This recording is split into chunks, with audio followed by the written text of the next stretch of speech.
Alrighty, and welcome back to the Mother-Daughter Disney podcast. My name is Amanda. I'm here with my lovely mother. Hi, I'm Janette. Today we are going to do our top 5 rides in Hollywood studios. Although, if I'm being honest, this is a very misleading title because there are only 9 rides in Hollywood studios, and my mom only goes on 2 of them. Yes. So instead, I'm actually just going to rank the 9 rides myself. I'm going to go through the bottom 4 pretty quickly, and then we'll talk about my top 5. My mom will chime in to the 2 rides that she goes on. Because the reason why we hadn't done this one was because there's only 9 rides. And again, she only goes on 2 of them. So right, but I told her we do have to give rides, them their props. So, even though I don't go on them. So real quick, in number 9, my last place is Alien Swirling Saucers. I have been on Alien Swirling Saucers. This is in Toy Story Land. Have you been on Alien Swirling Saucers? No. I don't think so. It is different from the teacups. It's not just you spin in a circle. You sit in like your little saucer, and it swings you back and forth, left and right. And that's kind of all it does, but it swings you back and forth in like an unpredictable pattern, left and right. Mm-hmm. So it like really pulls you out of whack. It's kind of wild, honestly. Yeah. And you go through this like crazy little figure 8 sentence too. And I remember when me and Ted did it, after we did it, we were like, we probably won't do that again. Like, neither of us really liked it. That's why it's not number 9. Neither of us really liked it. Okay. I will say the theming, super cute, very colorful, very bright. It's very vibrant, I would say, when you're in the ride as well, too. If you love Toy Story as well, you have all the little nods of the Toy Story characters and like little toys in there as well, which is really cute. So again, a very fun themed ride. But again, the swinging left and right, back and forth is not very enjoyable for me. No. I didn't really like it. Probably won't do it again, honestly. Maybe if I have a kid, I would do it. I don't know, because maybe they would like it or something. They would want to do it, right. And again, I didn't feel sick or anything on it. I just was like, this isn't really worth it. So, all right, in number 8, I do have, this is going to be controversial, but I do have Slinky Dog Dash in number 8. Now, this is not to say I dislike Slinky Dog Dash. The reason why it's so low is mainly just because of the line. The queue is always so long. And because I like other rides more than Slinky Dog Dash, it just gets pushed down the line, right? There's only so many rides that can be number 1 to a certain extent, and I'm just not waiting in that queue. Slinky Dog Dash's queue is tough. It's a tough queue. Fully outdoors, almost fully in the sun. Always in the heat. Yeah, that whole area is to the point, hot. In the Slinky Dog Dash queue, there's literally a cast member who sells snacks and waters in that queue, right? That's how you know that queue is tough. When you can actually make money in that queue with the cast member.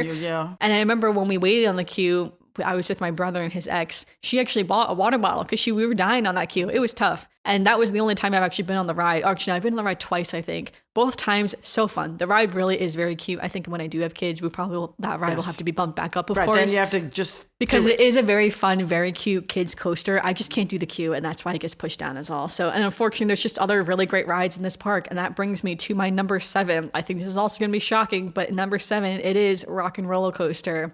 Oh, wow. So Rock and Roller Coaster is pretty low. Now, I do like Rock and Roller Coaster a lot, honestly. And of course, now it is being rethemed from Aerosmith to the Muppets. So I wonder if it's the Muppets theme. Maybe I'll like it more. I don't know. Now, I will say I am not a big Aerosmith fan. Don't listen to Aerosmith music. I'm not a big rock person, if I'm being quite honest. That makes a difference. Okay. Yeah, so it's not like I'm going on there being like, oh my gosh, look at I love Aerosmith music, but I can't go upside down and backwards. Yeah, because it goes upside down. It doesn't go backwards, but it goes upside down. It goes upside down twice. And I'll say it is a very fun indoor coaster. It's very fun. I've loved it for many years. Remember the first time we went on it? It is so thrilling the first time you go on it. Honestly, one of the coolest things, because my mom's been on the queue for it. Yes, I love the queue. Yeah. One of my favorite things, I remember when me and my brother first went on it, was walking through, you had the little pre-show with the Aerosmith bandmates.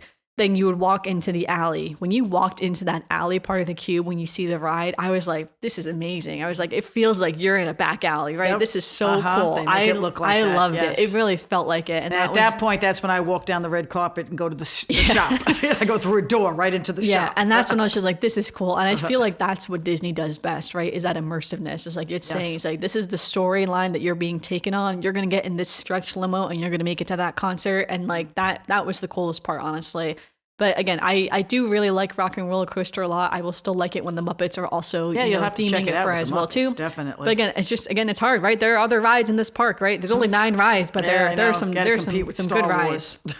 All right, so in number 6, this is where I have Star Tours. Now, it may be shocking. I put Star Tours above Rock and Roller Coaster and Slinky Dog Dash. Right? Oh God! There's a lot of people say Star Tours is kind of boring, and like I get it. You sit in a box and the box shakes you around, right? Okay. It's like, but as someone who is a big Star Wars fan, I know this is controversial to say, but I'm not a big Toy Story fan. I didn't really grow up watching Toy Story. It was never a favorite movie of mine. So Toy Story Land, it's fun, but it's just not a favorite the way that I grew up with Star Wars, right? So just different interests.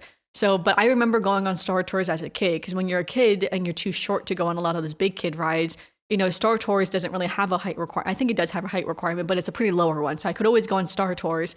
So it was one of those first thrill rides, so to speak, that you could go on. So it's like I remember going on it for the first time and being like, "This is so cool, right? This is like the thrill Being a ride, Star right?" Wars fan and made it Yeah, twice and it's as like good. having it like shake you around, and it's like you see the characters that you've loved for so I many actually years. think I've been on that ride once. You have been when on you Star were Tours, young. yeah. Yes. You Did have not been on like Star it. Tours, yeah, because my mom gets motion sickness. And so, and it is a 3D ride, so sometimes I remember closing my eyes and saying, "Okay, just get through it." yeah, because I remember too. It's like it's like sometimes it does affect if you have the 3Dness, and it is just shaking you around. And apparently, back in the day, the ride used to be a little bit more intense. They used to shake you around harder. I think a little in bit. current day, they shake you around a little bit less just to prevent that motion Well, sickness. add all that to the fact that I don't like Star Wars, and you got Yeah, but I love Star Tours. I think it's really fun. I think now it's so fun that they can do so many themes on top of Oh, it, they right? change it, yeah. Because you could have the prequels, the sequels, the original trilogy. Now they're adding Mandalorian and Grogu okay. scenes to it too. So I think that's really fun too. That there's so much creativity they can do with the ride, and you never know which ride you're gonna get because there's two parts of the ride. So it's like the first half and the second half, and they can be different. So every time you go on, you can have a different experience of like which hero, which villain you see, if like which section of the top that makes Star it Wars more interesting. timeline So you're people want to in. go on it over and over. Yeah, again. it does. So you can see a different story every time you go on, and that's what I think makes it really special because it's always going to be a little bit different, right? It's like it's pretty rare to see the same one like twice in a row. Especially for me, it's like I remember when I first went on for a while there, I was only seeing the sequel ones, and then one time when I went on, I saw one of the prequel ones, and I was like, oh my gosh! I was like, is this the prequel characters? I was like, this is crazy. I haven't seen them in a long time. But again, that's why I think it's fun because again, you do get all know what the you're whole gonna get. timeline, and the timeline's pretty long in Star Wars, right? You're spanning generations, so it's like know. there's a lot of sections of Star Wars that it's like you get to do, which is really fun like that. So, but anyway, I'm a big fan of Star Tours. I know some people think it's a little outdated and they think they should take it down. I don't think they should take it down. I still do think I like it. I think it would make more sense if they could move it into Black Spire's outpost, but it is what it is, I suppose. I don't know. So, all right, now we're actually in our top 5 rides. So we've made it to the top 5, what this podcast episode is going to be called, because I'm going to call this podcast our top 5 rides in Hollywood Studios. All right, and number 5, this is where we have Millennium Falcon Smuggler's Run. So yeah, Smuggler's Run. I think Smuggler's Run is such a great ride.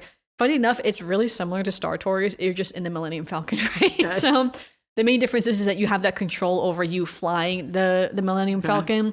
And I do think that is so cool, right? So of course you have your 3, the 3 roles. You have your pilots. One pilot does up and down, other pilot does left and right. Then you have your gunners, and they can shoot the little laser blasts. And then the engineers, which low-key do nothing. So the engineers do nothing. Apparently they've said they're going to change the engineers so that they do a little bit more, but for the most part, engineers do nothing. All right, so the first time when we went on this ride, I remember I knew we were going to fly it. So I knew I wanted me and my dad to be the pilots. So we got on there, and it is cool because I realized if you're on the right pilot, you get to pull the little thing down, which I think is really cool. I didn't know that at the time, so my dad got to do that. And he was not paying attention, this man, right? Because the voice is saying, pull down the lever. The lever's bright blue. Like this light is flashing under the lever. It's dark in this thing. Why am I not Dad's surprised? just sitting there looking around.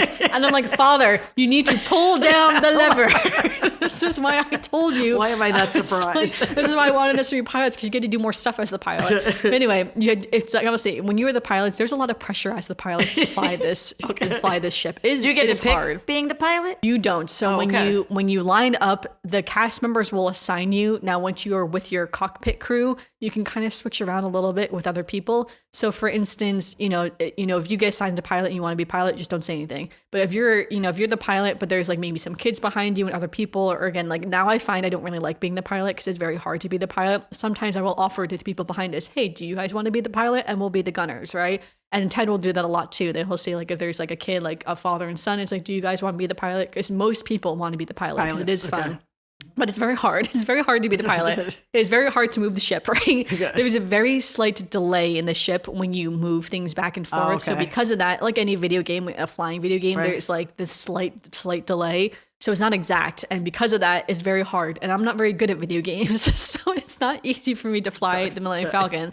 Plus, you're only doing it up and down or left and right. So it's like I could go up and down, but you're relying on your partner there to go left and right. So sometimes if you have to go like diagonal, it's very hard to just do that. Do that together. So you need to have a lot of skill to do that. And I've seen some people do it so well that are very good at it. And then I've had times where we get off the ride and people are like, wow, it's so fun to crash into things. And I'm like, yeah, Well, I'm not very good at flying Right. it. My favorite position is the gunner position. I think the gunner position is the most satisfying because you just have to sit there. You don't have to fly it, but you have the immediate satisfaction of like blowing stuff up, right? Like you see your laser and you can kind of point the laser a little bit. So, and it kind of auto points for you too, obviously. So you have that immediate satisfaction of like your accuracy score of like what you're hitting, you know, things like that. So that's really fun, I think, is being the gunner. And again, the engineer does nothing. The engineer, you press a button when it glows. So technically the engineer fixes the ship when things are going wrong. So when the button like lights up blue, you just press the button. How the engineer gets scored, I don't understand. Because one time I got a really bad score as the engineer. I'm like, I pressed it when it was blue. It's like, what am I supposed to do? The engineers don't do anything. But apparently they were supposed to be adjusting that so the engineers matter more. Because as of right now, they do not matter at all. But anyway, though,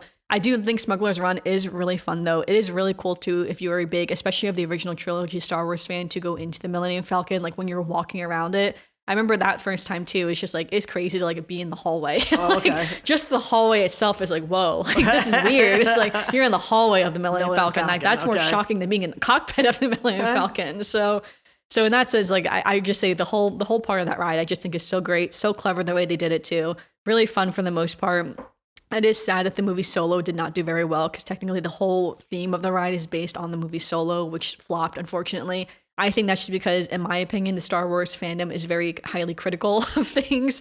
So I think if the Star Wars fandom wasn't as highly critical as they are, Solo would have gotten a sequel, and I wish it still would get a sequel. But as of right now, I don't think it is. So anyway, though, let's go to number 4, sticking within Star Wars, because all 3 of the Star Wars are back-to-back. And number 4, this is where I have Rise of the Resistance. Again, another great ride, I would say. I mean, like, it kind of, in our previous episode, we talked about Test Track and how Test Track broke down a lot when it first opened. I remember when Rise first opened, it was breaking down every 2 seconds. It was like barely open most days, right? They already had a 4-hour wait. Yeah, I remember doing the virtual queue, trying on getting the virtual queue to get on this ride. You wouldn't move up in the queue because the ride was broken for half the day, all the stuff, crazy bean stuff going on with Rise of Resistance. I was there one time. That was the one time. Yeah, one of the times we went on it. My mom went on it with me the first time. And then I went on it later with my dad through the regular queue. Now, I will say the regular queue for Rise of the Resistance isn't too bad because it is almost fully indoors. And there's a lot of seats along the way so you can sit down. But it's a lot of tight rooms. If you are claustrophobic, you cannot do the queue for Rise of the Resistance because you're basically in small rooms with no windows. And you're going through this tight little line because you're supposed to be in like the caverns, right? So you're in like these caverns technically. And I remember at one point when you're going room after room, you're like, where is the end of these rooms, right? And I remember there's a cast member who's just standing there. Not sure what that guy was supposed to do. Kind of a boring. Make sure nobody faints. I was gonna say kind of a boring role for that cast member. But I remember my dad asked him how many more rooms do we have left, and he said you have 3 more rooms. And my dad was like, oh my gosh, 3 more rooms. And the rooms are small, but it's still like, oh my gosh, you got 3 more to go, right? And then, so going on the ride, it's funny because I had been on it when it first opened and I've been on it in present day. So because of the things that have broken down notoriously with the ride, you notice things that they took away, right? So it's like, oh, they no longer do that, or they had to change this, or they do the A version and the B version, right? And so the last few times I've been on it, there's been a lot of B versions of it. So because I think the A version is just broken to no regards, right? They can't fix it. So, but anyway, though, so because of that, it kind of is sad in the way that it's like, because I know what it could be from that A version that they no longer can do because that piece keeps breaking down. So they, now we see a different version of it. So that part is a little sad because I do kind of miss some of those elements from the first version. But either way, though, still, I think one of the best rides Disney has crafted. I said, too, remember when we first went on it, I was like, this isn't even just a ride. It's like a whole experience. It is an experience. It's a whole experience. From the time you get off the queue, when you go into like the smaller shuttle and you're in the standing shuttle and you get captured and then you go through not the Death Star, the Star Destroyer. It's like in the room, that's like the famous room with all the stormtroopers. And so then you're walking through the Star Destroyer and stuff like that. You're in this whole experience, basically, now, a very immersive whole experience. And the whole thing takes like, 20 to 30 minutes, right? It's a long experience. In theory, some people say they disguise part of the experience as a queue. And like, yes, part of it is technically a queue because you're waiting to get to the next part. The next room, right. But I would still argue it is an experience because it's not like you're just standing in a queue. You're standing in a very immersive space. So that's part of the storyline, right? That you're a prisoner, right? And now you're waiting online for your prison transport and stuff like that. So I don't know. I understand when people say that, but to me, from the moment you get off the regular queue and like the lightning lane mixes, basically, to me, that's when the experience starts. So, and I just think it's such a cleverly created ride. I think it continues to be one of the top rated rides in the world right now as well too, even though it's been open for years now. It is very interesting. It was interesting to me, and I don't even like Star Wars. And yeah, my mom doesn't really know anything about Star Wars, and she's still, I know you said that you still thought it was fun, and to follow the general storyline too of the ride as well. Again, especially if you are a Star Wars fan, again, it's just amazing to see certain elements of that ride. So I love Rise of Resistance. I think I will always love Rise of the Resistance. But I'm glad it doesn't break down as often. But it was tough when that ride first opened, and it broke down every 2 seconds. So, all right, now we are at my number 3, and this is when my mom can join the conversation. My number 3 ride is Toy Story Mania. So love Toy Story Mania, but it's another one where I never do well. Yeah, so this is one of the 2 rides my mom goes on in Hollywood I do like Studios. that one though, because it's an easier one to do than the Buzz Lightyear one. So I like again, the they're screens changing Buzz better. Lightyear. Yes, yeah, but I like the screens and the different because it's things. different games technically every time you play, so it's like the fun little games you get to do, which is fun. Yeah. I do agree. I think Toy Story Mania is so fun. Yes, I would say the horrible queue. Don't like the queue at all for Toy Story Mania. Queue's tough. Yes, the queue. But the ride itself, I would agree, very fun. I would say I think it is fun that it's like to play all these little mini games. Essentially, that you're on the ride playing these mini games. I almost wish you could play the mini games outside the ride, because sometimes I'm like, I just want to play again, because it's just so fun to play some of these games. Yeah, I do. And you're love going that against ride. different people. I think one of my favorite ones is the plate smashing one, because I love that sound. When they smash the plates, smashing, like that's just a satisfying sound for me. I think the one I find the hardest is the balloon popping one. I don't know why I'm not good. The ring toss. I'm not very good. I at the find ring them all toss. hard, so it doesn't matter to me. The ring toss when you're getting the rings on top of the aliens and the rocket ships. That one is so hard for me. I don't know why, but I really struggle with that one. End up where they have to because you're trying to get it on top of something rather than just like breaking something. Like it's not as direct. But yeah, that one is tough. I love how there's different things you can do. Like if you work together with your partner to destroy different things, you can create, like in the balloon one, you can create the volcano to like the lava volcano, whatever. Like there are certain things, if you look online, it's like if you do this in this order, you can get more points, like more options for points. But a lot of times you have to work together to do those. But it's like fun, because then it's like it's a more creative way to play the game, because then there's always different ways you can play. Obviously, there's the competitive part of it too. You're playing against where I always people in your lose. carts. So, I mean, like it's hard too, pulling that little string. Like it's not an easy game. They make it difficult for sure. But like I do think it's really fun, very immersive. Again, I'm not even a huge Toy Story fan, but I think that's just a fun game. No, I think the games themselves, just whatever the game theme it is, is, really yes, fun. it's still. But yeah, I love Toy Story Mania. That always usually is a must do for us. So all right, now we're in my number 2. In my number 2, it is Tower of Terror. I've never been on that. So this one was very easy for me actually to put as number 2, because this is one of my favorite rides in general of all of Disney World. Like one day we'll probably have to do like a top, like a really think like a top 5 all of Disney World rides. And this one would definitely, I think, make it, just because it is such a classic Disney ride to a certain extent. Obviously the concept of Tower of Terror is nothing new, right? It's a ride that goes up and down. Like you see that everywhere. See that on the boardwalk, right? But the storyline of Tower of Terror, how it's like the pinnacle of Hollywood Studios in itself, everything about it. Again, I feel like that's the classic Disney storytelling, right? It's like you're going to this old Hollywood hotel in Los Angeles in the 1930s, right? And it's like there's this huge accident that happened. You're going on the service elevator. Maybe you'll experience like what they experienced, of like why they disappeared.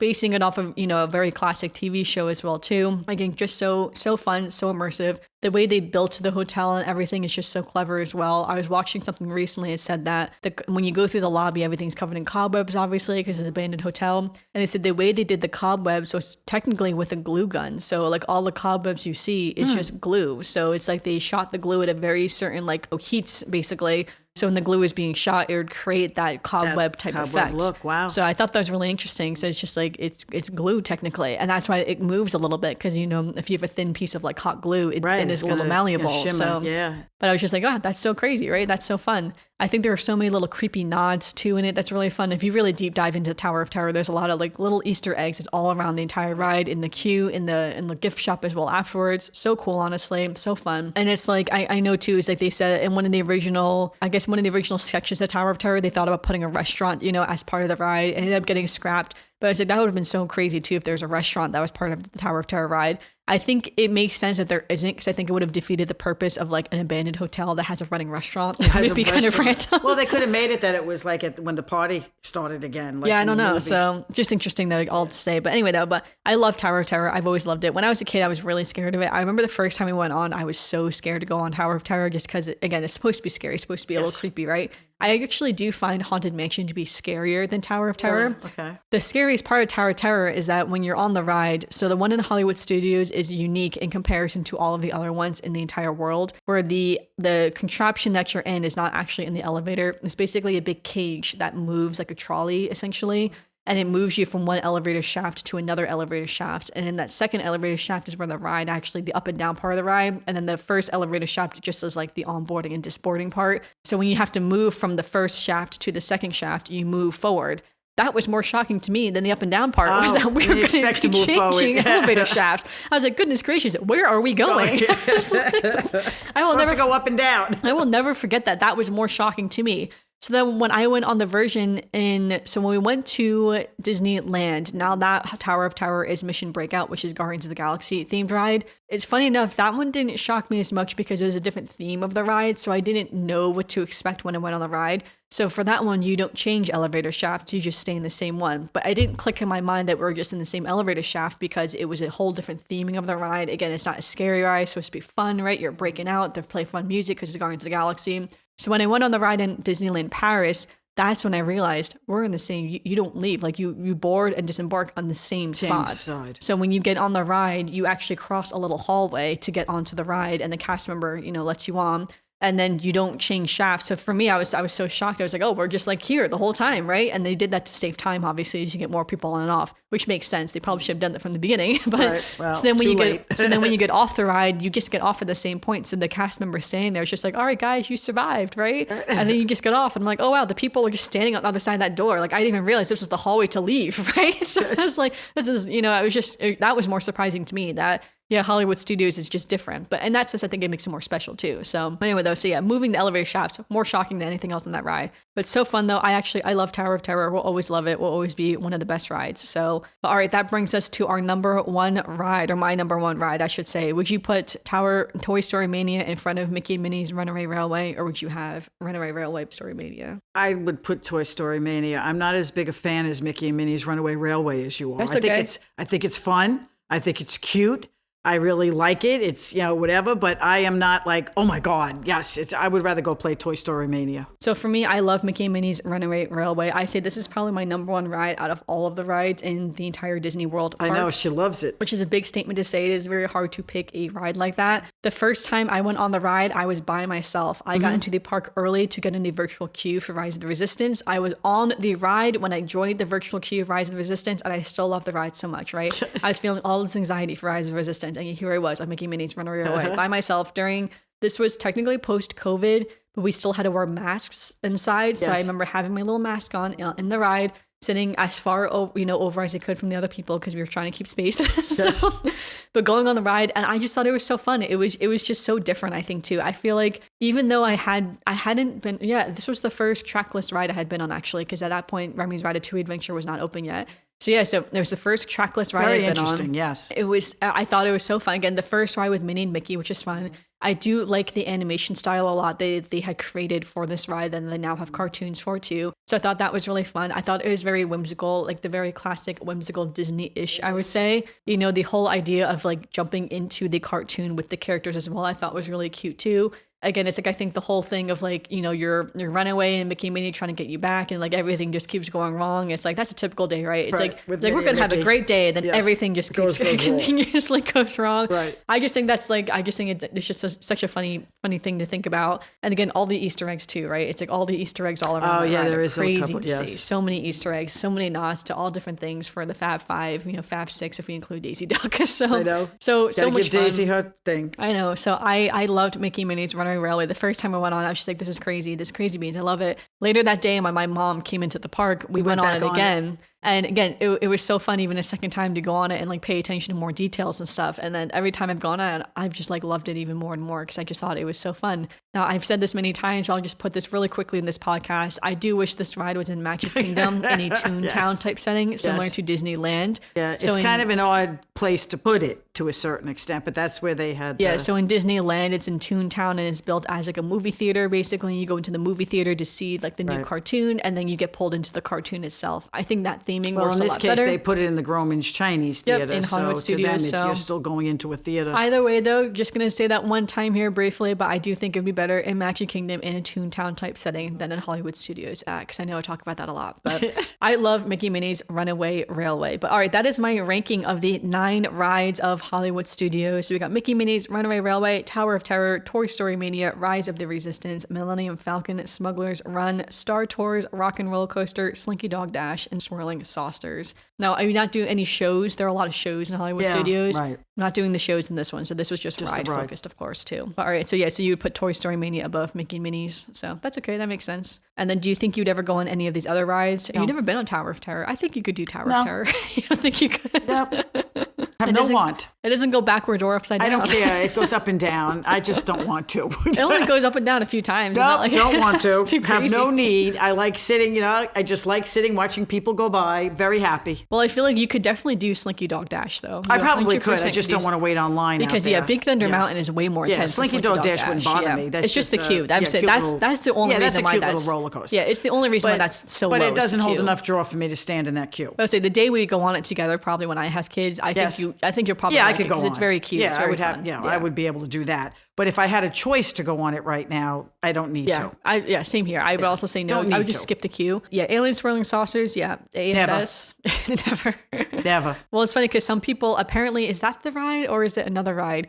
I know there's one ride where there's like this little dance that people will do to a ride, and I don't think it's Alien Swirling Saucers. All right, yeah. So in Disneyland Tokyo, the equivalent to Alien Swirling Saucers in Disneyland Tokyo is a ride called Happy Ride with Baymax. So it's themed differently, but there's this little dance that people like to do to it. There's like different dances, I guess, that people do to it. They stand around the edge of it because the music is very like upbeat. It has like a very specific beat to it, but it's like a thing. Like some people will go to Disneyland Tokyo just to go to that ride to dance. To dance outside the ride? Yeah, cool. They just dance around it. It's very funny. Okay, it's a very cute. underground type thing for Disneyland Tokyo, but it's kind of funny. It has not come yet to Hollywood Studios. Okay. So I would say it's a different theming, day, different song, I suppose. But I know it's similar like techno songs, right? And people just dance. And you can find videos of it online of people dancing around the same type. It's again, same type of ride, but different theming because it's Baymax themed. Where ours is, again, the green little alien themed of Toy Story Land. But anyways, though, just kind of funny though. But all right, so normally this is where we'd have a little bit of Disney news. But again, we are pre-recording our podcast right now. We're like almost a month pre-recorded for this podcast. So no Disney news for now. But do you have a Disney memory today for today's podcast, Mom? Yes, the Disney memory is the queue for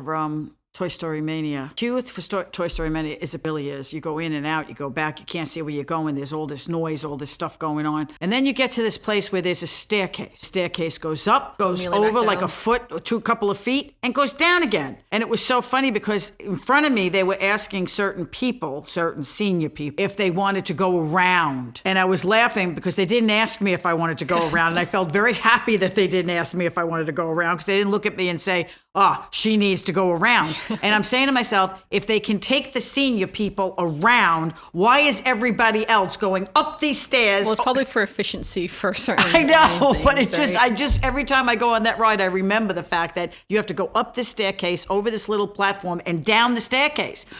But yet they can take people around it. So I'm like, why aren't they taking everybody around it? That's my little memory of Toy Story Mania. I feel like I gave all my memories when we were going through each ride. Yes, you did. So I kind of dirtied my memories. But all right, we'll end our today's podcast with our quote. So today's quote is, "You are a sad, strange little man, and you have my pity. Farewell." I know that one. But why don't I know that? I can't remember where it's from. Yeah, so that is from Toy Story that Buzz Lightyear says to Woody, right? To Woody. See? I knew I heard it. I should have known it was Toy Story. You can almost hear Tim Allen's voice saying it, I heard the voice saying, "You're a strange little man." A sad, yes. strange little man. I knew I heard it. I just couldn't remember where. Famous quote from Toy Story. But all right, thanks everyone for listening to this week's episode of the podcast. Make sure you give us a review on Apple Podcasts or Spotify or leave a comment down below if you're watching on YouTube. And let us know on our social media, what are your top 5 rides in Hollywood Studios? Do you only have 2 rides like my mom has? Or are you able to rank all 9 rides as well, the way that I am able to talk about all the rides? So yes, we'd love to know how you're ranking the rides. Are you appalled I put Slinky Dog Dash and Rock and Roller Coaster so low and other rides so high? We'd love to know your thoughts, but until then, we'll see you soon.